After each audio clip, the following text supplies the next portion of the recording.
Bożowu zajnak teneğam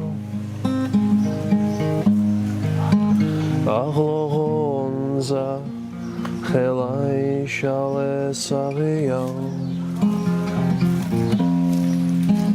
Çobalen məhqalı İşiği bitatan Muğur bala tenez asabaqdan Zasus göyn bakalı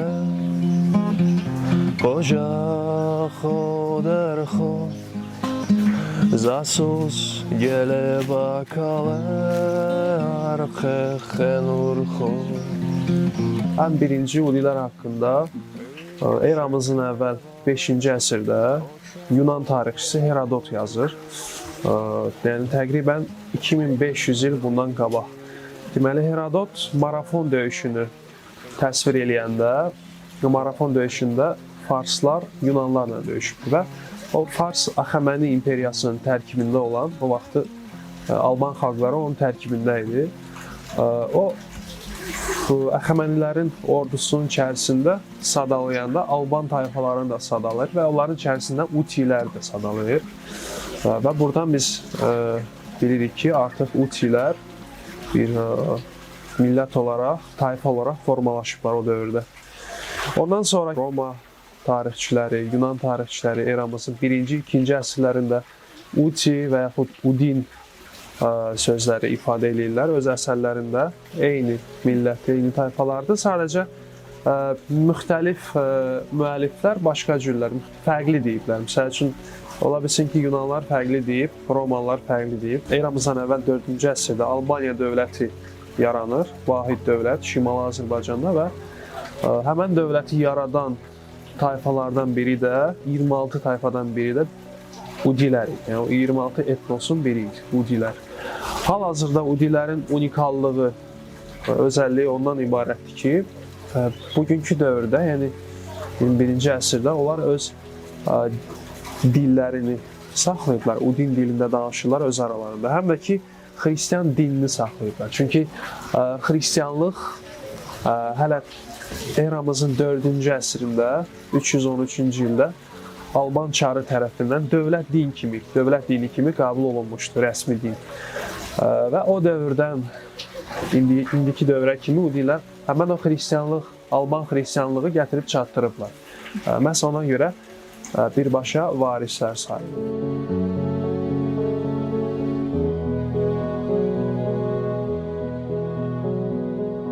Udinlər indiki fəaliyyət göstərən devirdən o biri devirə o qədər bir fərqi yoxdur. Udinlər xristiyan adına aiddir, icmasına. O vaxt olmuşdur. Bizim bu yerli zadında, Qarabağ zonasında yaşayan Udinlər hamısı bizim bu Alban xalqının nümayəndələri olub. Alban xalqının da bir nümayəndəsi Udinlər olub. Orada 14-15 tayfa olub. Onun biri də Udinlər olub. Yeganə Udinlərdir ki, öz xristianlığını, o birilər də xristian olub.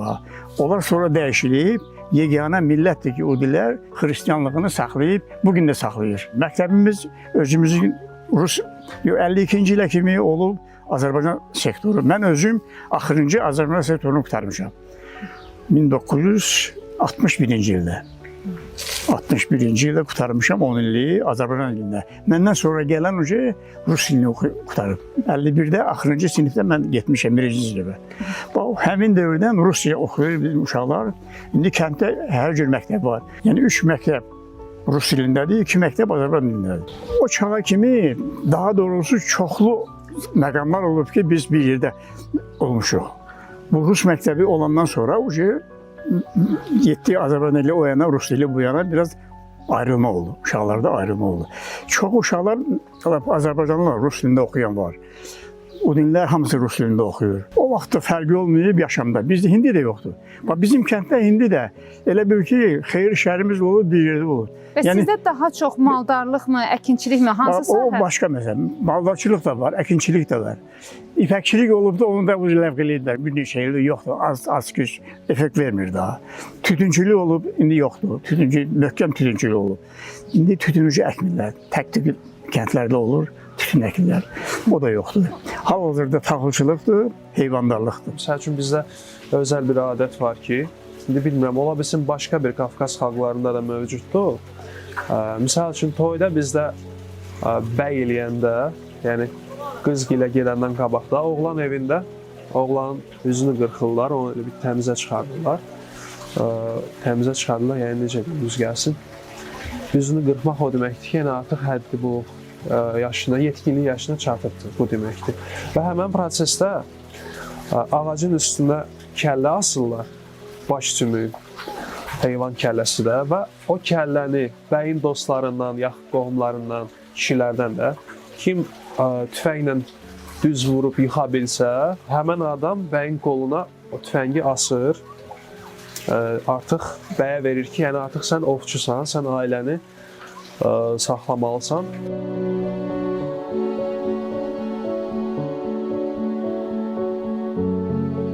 Niç qəsəbəsi ərazisində bir neçə tarixi abidələr var. Xüsusən də bunların içərisindən kilisələrdir. Bir qədim bulağımız var, yəni daş bulaq adlandırılır. Forması da daşdan tikilmişdir. Sonra ən qədimi, ən maraqlı bizim pirlərimiz var. Bütpərəst dövründə ora gedib sitayiş edirdilər. Məsəl üçün, o ağaçları müqəddəs sayırdılar. Ora gedib qurban kəsirdilər. Sonraki dövrlərdə elə olub ki, məsəl üçün, Qriqoryanlaşma dövrü gedibdir. O, Rus imperiyasının siyasəti nəticəsində biz bilirik ki, Alban kilsəsi 1836-cı ildə Erməni kilsəsinə tabe olunmuşdur. Rus çarının əmri ilə. Və bu prosesdə Qriqoryanlaşma getmişdi. Udinlər isə o Erməni kilsəsinə getməsinlər deyə, o dini qəbul eləməsinlər deyə özlərini deməli o pirlərə gedib orada sitayiş edirdilər ki, qarışmasınlar, dillərini, adətlərini itirməsinlər.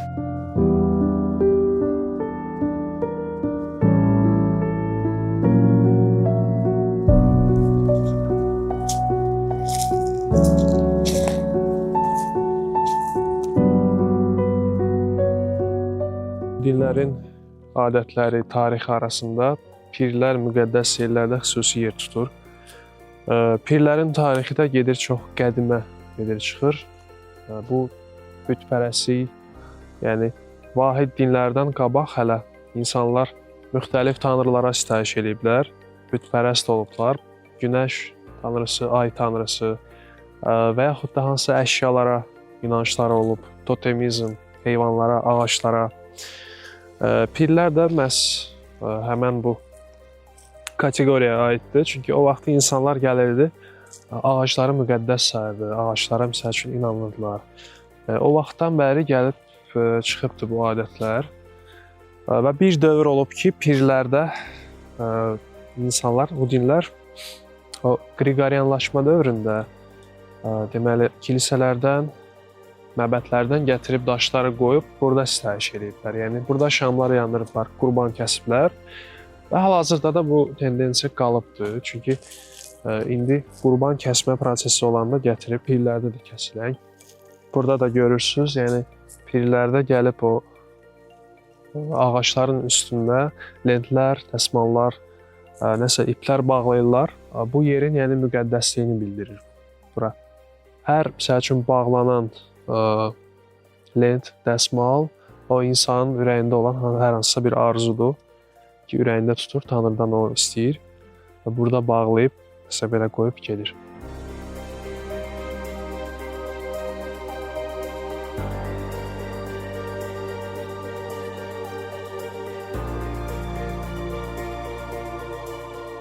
Burada nəzir də qoyurlar. Gətirib burada qurban kəsirlər, hansısa bir niyyət eləyirlərsə gətirib qurban kəsirlər. Və gördüyünüz kimi burada ağaclar da iri ağaclardır. Bu pir ərazisindən ağacları kəsmək olmaz, çünki bu günah sayılır.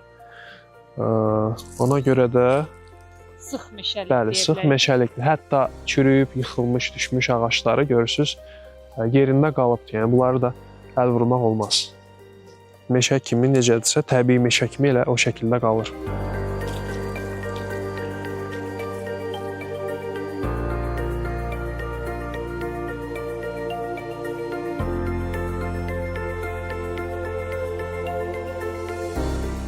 Bulağın təqribən 150 il yaşı var. Yəni gördüyünüz bu formada tikilibdir. Hal-hazırda kəndin tarixi abidələr siyahısına aiddir. Biz buna daş bulaq adlandırırıq. Bulağın inşa olunmasında əsas rolu kəndin bir xeyriyyəçisi olubdur. Yəni varlı insan olubdur. O adam tərəfindən tikilib. O vaxtı qızla oğlanın tanış olması yer əsas bulaq idi, bulaq başı idi. Çünki qızlar yığışırdı bulaq başına. Onu dayanan oğlan da gəlirdi bulaq başında. Onlar söhbət edirdilər, tanış olurdular və beləliklə münasibət yaranırdı. Ona görə də bulaq haqqında, bulaq başı haqqında çox sayda mahnılar, bəli, bizim o dilində də mahnı da var. Xuyar mayanu, sausum eki, ahrimem yazu, şeyiniz baki. Cəhluk çoğanə ki, zofojaz baki, mihari taçi, manda qız baki.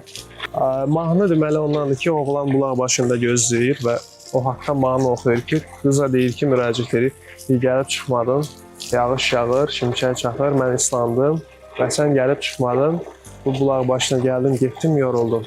Yəni, mövzusu belədir əsas.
Bəzən bir xalqın tarixini kitablar yazmır, onu qapılar qoruyur. Bəzən bir səslə, bir mahnı ilə 100 illər danışa bilir. Biz bugün Qəbələnin Niç qəsəbəsinə qədim udinlərin yaşadığı yerə yollanmışıq və burada zaman dayanmış kimi hiss etdik. Udinlər Qafqaz Albaniyasının varisləridir. Bu torpaqların yaddaşı, kökü, nəfəsidirlər. 17-ci əsrin sonları, 18-ci əsrin əvvəllərində Udi ailəsinə məxsus yaşayış evi olub, keşişə məxsus olub. Keşiş Kanqalov David öz ailəsi ilə yaşayıb bu evdə. Onun ailə nümayəndəsi olan Bərbər Vladimirdir, öndə müştəri qismində əyləşənsə onun atası Vahabkidir. Bərbərə məxsus əşyalar da qorunub saxlanılır. Divarda gördüyünüz şəkillər bu ailənin yaxınları, qohumları, qonşuları, el şənliklərində və ailə tədbirlərində çəkilmiş şəkillər üçün nümayiş olunur.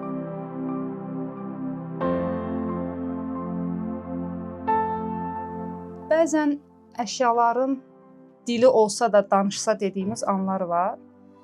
Bu məkan həmin məkanlardan biridir. Burada hər şey qədimidir və hər şeyin öz dili var. Kösövi sönmüş ocaq, üstündə çay qaynamır. Tavası olan qaz peçi, amma qadını yox. Atasının üzünü təraş eləyən oğul, amma artıq bunların, necə deyərlər, ruhu yox. Və digər bu kimi əşyalar. Bəzən öz əksimizi biz sadəcə bir aynada görə bilərik. Aynalar bəlkə də çox şeyləri özündə gizləyir. Qarşısında gördüyünüz əşyalar kimi, qarşısında oturan insanların yaşantısı kimi, həyatı kimi. Amma yenə də onlar bizim ruh halımızı bizə səssiz şəkildə çatdırır. Burada gördüyünüz bir çox əşyalar var. bütün bunlar hamısı bir də bizə göstərir ki, bir zamanlar Vladimir müəllim çox yaxşı bilirmiş ki, dövr gələcək və o bir gün bu həyatda olmayacaq. Ondan geridə qalanlar isə gənc nəsillərə sanki geridə qalanları səsli şəkildə çatdıracaq. Divarlarda gördüyümüz rəsm əsərləri və gördüyümüz burada fotoaparat, ləmpələr, şəkillər, kitablar, asılqanda asılı qalmış yaylıqlar, samavar və digər əşyalar. Hərəsinin öz dili, hərəsinin öz səsi, hərəsinin öz nişanəsi. Ulusum ailəsi bugün yenidən bir ailənin yaşantısı ilə, bir ailənin geridə qoyduqları ilə üz-üzədir. Bu ocaq Udinlərin yaddaş yeridir. Burada hər əşya danışır. Qədim Udin inancı, suyun təmizliyi, ağacın sirri, daşın yaddaşı. Bunlar bizim bugünkü həyatla bağımızı saxlayan ipliklərdir. Daş da adam kimidir, səssizdir. Amma sən onun dilini biləndə o da danışar. Zoya xanım olub ki, oradakı bərbərin bacısı olub, dövrünün məşhur və gözəl dərsi olmuşdu. Kənd xanımları, digər kənddən gələn xanımlar üçün geyim və geyim əşyaları tikirdi. Qramofondur, radiodur, televizor işlək vəziyyətdədir, restavrasiya ömrü rəhli göstərir. Muzeydə nümayiş olunan əşyaların bir qismi bu evə məxsusdur, digər qismi isə kəndçilər tərəfindən bağışlanılan və satın alınanlar var. 1992-ci ilə qədər yaşayış evi kimi istifadə olunub, hal-hazırda da muzey kimi fəaliyyətə başlayıb. İlmə-ilmə hörülən əl işlərini görürük və hər şey insana tamamilə başqa bir hisslər bəxş edir. Hər şeyin yeniləndiyi, hər şeyin bu qədər əlçatan olduğu bir dünyada belə bir küncün, belə bir bucağın və belə bir xatirə dolu otaqların olmağı əslində bizə bir şey deyir. Nə qədər inkişaf etsək, amma kökümüzə bağlı olmalıyıq. Çünki bunların vasitəsilə biz hardan və necə gəldiyimizi bilə bilirik. Və bu bir xalqın geridə qoyduğu xatirədir. Divarda şəklini gördüyümüz Zinov idi ki, 1922-ci ildə Oğuzda yaşayıb, o da Udin olub. 1922-ci ildə dini repressiya dövrlərində o öz ailəsini və qohumlarını götürərək Gürcüstana köçüb və orada bir meşəlik ərazi deyək, açıb, məskunlaşıblar, özlərini ev tikib. Hal-hazırda ora bir böyük bir qəsəbəyə çevrilib, hal-hazırda Zinovin adını daşıyır. Gördüyümüz aranızdakı nümayiş olunan əşyalar var ki, qazanlardır, qənd doğrayandır və digər kasalar deyək. Düzdür, onlar artıq istifadə dövrünü bitirib, amma onlar bizim üçün bir gözəl xatirədir. Keçmişi xatırladan, gələcək nəsillərin gəlib burada gördüyü hər bir əşyadır, hər bir mənşəət əşyadır, onda artıq bir təəssürat yaradır.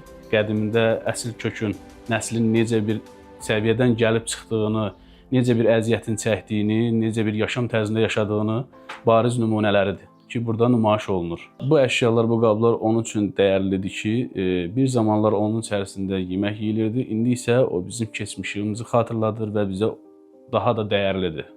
Bura bir evdir, amma 4 divardan daha çoxdur. Bura xatirələrin nəfəs aldığı, səssizliyin danışdığı yerdir.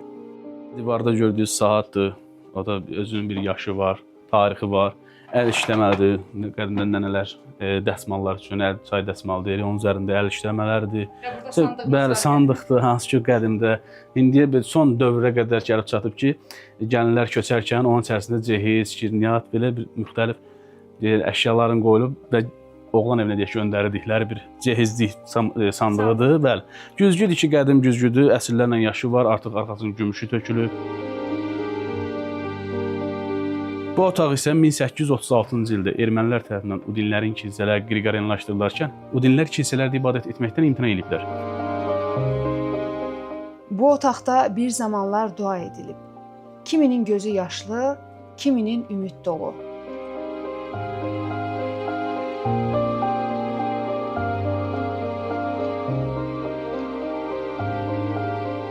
Burada olan ibadət otağı olub. Xristianlar, pravoslavlılar gördüyünüzdə Bibliya kitablardır. Məhz bu evin muzeyə çevrilməsinin əsas səbəblərindən biri də odur ki, dini repressiya dövründə Nicin keşişi bu evin sahibi olub. Yəni, bu da onu göstərir ki, hansı ki, Udilər erməni zülmkarlığından onun dini təcavüzündən qaçaraq öz evlərində o keşişlə bir gəlib öz ibadətlərini yerinə yetiriblər, öz ayinlərini yerinə yetiriblər.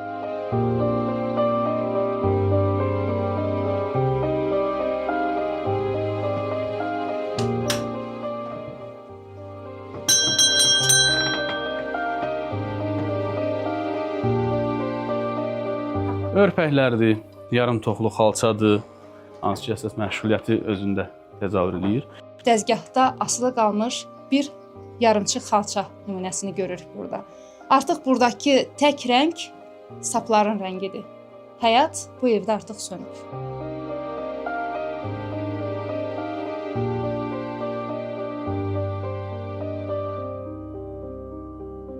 Bu otaq isə yataq otaqları. Dəmir çarpaylardır, uşaq üçün dəmir çarpayıdır, beşikdir, həsr sumka, sandıq, çamadanlar və əsrlərlə yaşı olan dayan doldurma tüfəngi divarda asılır.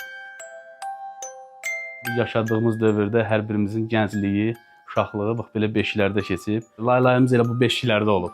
Bizim üçün çox əziz beşiklər də olar. Yəni bizim necə körpəliyimiz, boyatdığımız o bir insanın bir yaşam dövrü var ki, artıq beşiyə sığmayan bir vaxtı.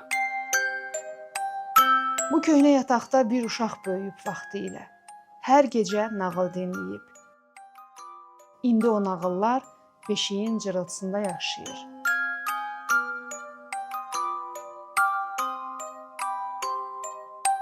İndiki gənclər arasında biraz əlaqə çox azdır. Bir-birlərinə necə deyim, bir-iki günlük dostluq deyək də. Amma bu beşiklərlə vaxtilə yatıb, böyüyən uşaqlar arasında görürsən ki, daha belə sıx bağ var. Ola bilər ki, o beşikdən qaynaqlanıb. O sözün açığı belə götürəndə dəmdəzgah bəlkə əlaqəni azalır. Belə o vaxtın ağsaqqallar, ağbıçilər hər dəfə deyirdilər, bizə misal çəkəndə deyirdilər ki, belə sənin beşiyinin başında layla çalınıb. Vətən laylasıdır, belə bir deyimlər də var. İnsanı həyata bağlayan, dosta, tanışa, vətənə bağlayan, torpağa bağlayan hamısı oradan təməldən gəlir. Yəni o vaxtın dostları da bir ocaq başına yığılanda, bir çörək ətrafına yığılanda hamısı mehribancasına sidq ürəkdən yığılıblar. İndiki kimi 5 günlük yox. Bəli. Çox sağ olun. Buyurun. Və bu şifanierlər deyə bilərik də biz buna. Bəli, şifaner, bəli, şkaflar. Şifaner deyir, şifaner deyir, şifaner deyir. İçəridən gələn o qədimlik qoxusu. Bəli, bəli. Ümumiyyətcə bu evin içərisindən gələn qədimlik odur ki, əslində palçıqdan, çiy kərpişdən tikilmə evlər, suağıdır. Hamısı təbiidir. Yəni gördüyümüz indiki bəzəkli divarlardır, kubikdir. Onlar özə fikir verirsinizsə bu evin sərinliyini. Bəli. Yəni kondisioner yox, bir şey yox, indi soyuducu bir əşya yox, amma ev çox sərindir. Və təravətlidir. Xüsusi boltlarla bağlanmış. O yəqin Bəli, restavrasiya, bəli, binada yüngül millərində narahatçılıq oldu. Onu da biz restavrasiya vaxtı belə bağladıq ki, bəli, tarixi itməsin. Hansı qoyulub millər qalsın yerində, sadəcə dayaq nöqtəyi olsun, dayaq olsunlar. Bu əşyalar bax, bu səhəngin balaca növü deyək də bir kofe molkadır.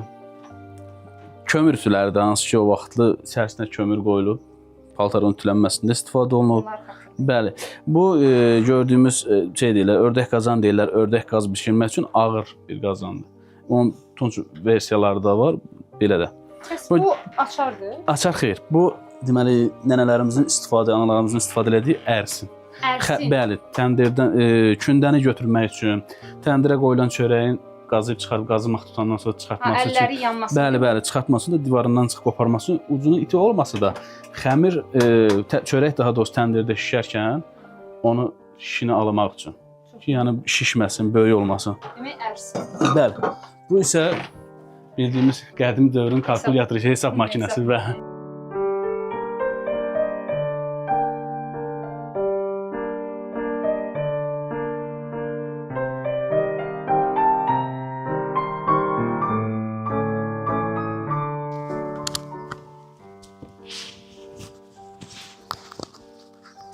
Burada cəhrə var, yun əyrənimiz.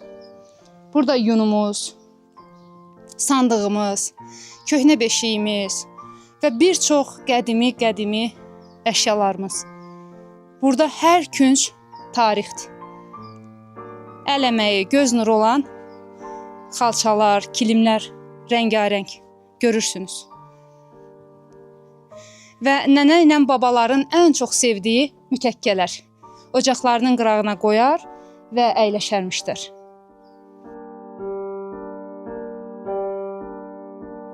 Bunları mən xatırlayıram, mənim də nənəmdə var idi. Təbii ki, illər ötdükcə, şəhər həyatı başladıqca, Bəli. o kənd həyatı biraz bizdən kisməyə başladı. Və burada mütəkkə görürəm, nənə babanın ən çox sevdiyi yer. Yəni yanına qollarını altına qoyub, qoltuqlanıb əyləşməsi üçün, həm də başda oturub digər ailə nümayəndələri ilə həm söhbət olmaq, onlara məsləhət məşvərət, həmən o. Və bir sualım var. Bu necə deyirlər, əl əməyi göz nurudur bu xalçalar, bu kilimlər. Əslində bunların nə qədər yaşı var və bu gün bu tip, yəni orijinal hörülmüş, ilmə toxunulmuş xalçalara, kilimlərə demək olar ki, ancaq muzeylərdə və hansısa yaşlı nəslin evində rast gəlmək olar. Amma bir də ürək ağrıdıcıdır. Yəni, amma bir də ürək ağrıdıcı o məsələdir ki, biz bunu ayaqlayırıq.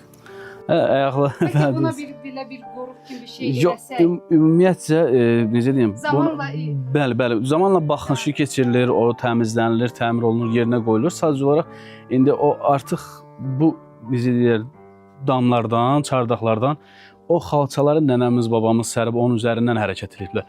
Biz onun ətrafın balası özü sünilik yarada bilərik. Onda başqa bir ayaq geyimi. Bəli, istifadə edirik. Bəli, istifadə edirik. Baxillərdən istifadə edirik. Ərazinin təmizliyi hər zaman olunur, baxılır. Nehrə. Bəli, nehrədir, ağac hörmədən nehrədir. Bu həsrlər də bu düzdür restavrasiyadan sonra qoyulub.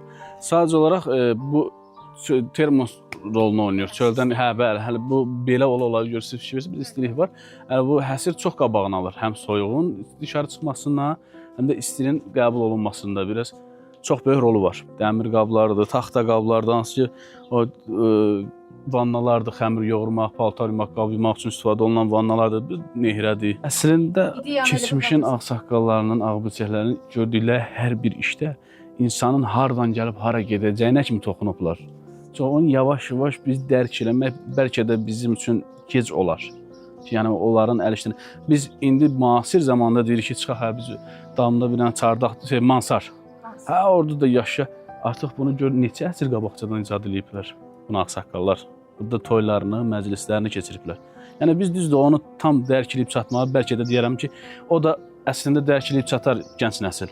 Sadəcə texnologiya inkişafı, dünyanın inkişaf dövründə olması, inkişafda olması artıq ona meyil salmağı, keçmişə meyil salmağın qarşısını alır. Mənə çox maraqlıdır. Bu qədər texnologiyanın inkişaf elədiyi bir dönəmdə şəxsən mən bu sistemin də içindəyəm, amma mən bu qədər məlumatlı deyildim. Ola bilərmi ki, sizin reklamınız, bunu çatdırma sisteminizdə biraz, necə deyim, gecikmələr var? Bununla bağlı hər hansı bir işlər görülürmü? Yəni, ictimaiyyətə daha geniş məlumat vermək üçün hansısa bir layihələr varmı? Yoxdursa, bununla bağlı nəsə eləmək lazımdır, təklifləriniz varmı? Bəli. Hal-hazırda deyək ki, ümumiyyətcə ərazimiz tikinti dövrünü yaşayır. Tam bununla bitmir. Yəni, bizdə üzr istəyirəm, hansı ki, Məmmədov Şahbaz bayaq qeyd elədiyimiz, bura onundur. O da çox tarixi və qədimi sevən bir insandır. Hansı ki, Rəssamlar Akademiyasının üzvüdür, Memarlar İttifaqının üzvüdür, UNESCO-nun Rəssamlar Birliyinin üzvüdür. O adamın, necə deyirlər, yaşatmaq və qurmaq eşqi sönmür. Yəni, o insan hər zaman gəldi, nəyisə gördü, deməli, burada da nəyisə icad edib, nəyisə bir ortaya, ərsəyə çıxartmaq olacaq bir şey varsa, onun arxasınca artıq düşür. Hal-hazırda bizdə tikinti dövrü gedir, müəyyən bir vasitələrdir, müəyyən bir yerlərdə tikintisi gedir. Və bizdə də çox şad olarıq ki, turizm bölgəsi olaraq, Qəbələ hansı ki, turizm bölgəsidir, turistlərimiz, turistlərimiz gəlsin. Düzdür, gəlirlər Bakıdan, xaricdən gələnlər də olur, hansı ki, gəlirlər buranı ziyarət edirlər, baxırlar. Hər bir əşyanın bir dili var burada. Bəli. Və hər bir dilində bir hissiyatı var. Məsələn, bura daxil olanda sanki hər bir əşya öz aralarında nəsə pıçıldayır, nəsə danışır və həqiqətən də insan duyğulanır. Yəni, bu duyğunu bir anlıq ziyarətlə, bir kadrla, 5 dəqiqəlik, 10 dəqiqəlik bir video ilə tam çatdırmaq və tam göstərmək, necə deyərlər, türklərin çox gözəl bir söz var. Əməyə də yazıq, hatıraya da yazıq. Bəli. Yəni, o baxımdan həqiqətən də bu videoların, bu tip videoların məncə biz gəlib çəkirik, amma sizin də özünüz maraqlı olmalısınız, sizin də özünüz təkliflər verməlisiniz. televiziya kanallarından, saytlarla birbaşa Bəli, əlaqələr gəliblər, çox yaratmalısınız çəkilişləri olub, bəli. və çox çəkilişlər siz özünüzə də arxiv yaratmalısınız. Siz demişsiniz, o gəlib bir dəfə görməklə, onu deməklə, onu heç vaxt onu çatdırmaq olmaz. Yəni onu görməlidir, gəlinməlidir, gəzilməlidir. Necə deyim, gəlib əsas o deyil ki, istirahət bölgələrində istirahət elədin, getdin, amma tarixlə maraqlanan şəxslər gəlir, baxırlar, maraqlıdır onlar üçün. Hansı ki, qədim Qafqaz Albaniyasının tərkibində olan 26 tayfadan biri də Udilərdir. Və o Azərbaycanda da ən kompakt yaşadıkları yer Qəbələ rayonu Niş qəsəbəsidir. İstər-istəməz Qəbələyə girəndə də bu tayfaların, belə tayfaların yaşadıklarını bilirlər. Və gəlirlər, görürlər, baxırlar, gəzirlər, ərazi ilə bağlı məlumatlarını da alırlar. Biz burada videomuzu yekunlaşdırırıq, amma mütəmadi bu və bunun kimi tarixi yerləri bizim və sizin əlinizdədir. Qoruyaq və necə Yaşadaq. deyirlər, xalq üçün xidmət edək.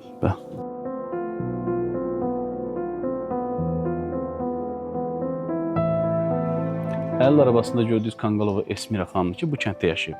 7-8-ci sinifə qədər orta məktəbə gedib, ayaqları tutub, əlil arabasında olub. O dövrdə Azərbaycan Gənclər qəzetinin özü barəsində məlumat verib, orada isə dəmir çarpadan haray başlığı altı məqalə çap olunub. Hansı ki, xanımın həyatından bəhs edib. Və gördüyünüz məktublar Respublikanın hər bir bölgəsindən ona gəlmiş təsəlli və bayram təbriki məktublarıdır. O vaxtı, Sovet vaxtı kolxozlara gedib aktyorlar, aktrisalar, müğənnilər konsert təşkil edirlər Sovet dövründə kolxozlarda. Zeynəb xanlarova gəlib konsert proqramı ilə çıxış edərkən Esmira xanımı aparmışlar. Görüşü olub, yarım saat çalıb, belə dialoq olub. Ondan bir müddət sonra istivalları çıxıb, artıq mahnı ona həsr eləyib. Sənin qara gözünə mən qurbanam ay Esmira, sənin şirin sözünə mən eyranam Esmira. Burada bir də poçta gördüm. Bəli, poçt qədim poçt qutusu. Bunun təxminən 2 yaşı olar. Valla yaşı ilə bağlı tam dəqiq hansı məlumatım olar. Var da hadisə bir deyək bir ən azı bir əsr var. Amma nə içində sevgi məktubları daşıyır. Bəli, hətta gələn məktublar, onun təsəlli məktubları. Keşke dedi olsaydı da bir bizə desəydi ən xoşuna gələn sevgi hekayəsi Bəli. hansı məktubda olub. Ərazidə məsələn muzeyin arxasında əkinçi alətləri, usta alətləri var. Gedək ona baxaq. Sonra banket zalımız var ki, hansı ki, gələn qonaqların qidalanmasıdır. Payız-qış aylarında orada fəaliyyət göstərir. Bu ticarət faytonudur. Bəli, bunda ticarət faytonudur ki, hansı ki, ərzaqlarını bazara çıxardarkən ondan istifadə ediblər. Və bu gördüyünüz bir növ xizəngi özündə əks etdirir, amma üzərində fikir versəz, daşlar var. İti daşlar qoyulurdu o vaxtı kolxozda, xırmanlarda. Üzərinə ağır yük atın boynuna keçirilib, sümbülün üzərində gəzdirirdilər ki, buğdanı, arpanı sümbüldən ayırsın.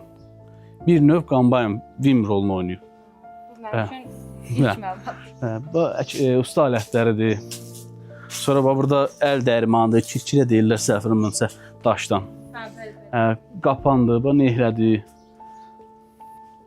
Nehrə günümüzdə çox da dəyişilməyib, hələ də bu şəkildə. Bəli, dediyim banket zalımızda buradanız ki, burada öz tarixi. Açarlar kəndçilər tərəfindən, bir dolanlar tərəfindən bağışlanmış qədimi sandıq, qapı açarlardır belə. Sübh günlərdə şam yandırılıb, istifadə olunub şamlardan. Şamın adı əsrlərlə yaşı var. Hiss olunur. Bəli, əsrlərlə yaşı olub onun. Buyurun, divarında da burada olan qonaqlarındır, məşhur şəxslərindir, xarici vətəndaşlarındır, səfəri nümayəndələrin şəkilləri çəkilib, nümayiş olunub. Yəni, çox açılışında Leyla xanım Əliyeva da burada iştirak edib. Hudi ocağı təkcə bir muzey deyil, bu yaşayan bir yaddaşdır və bəzən yaddaş evdən daha doğmadır. Bu bir səfər deyildi, bu yaddaşın izinə düşmək idi. Biz o dinlərin səsini eşitdik. Ümid edirəm ki, siz də eşitdiniz.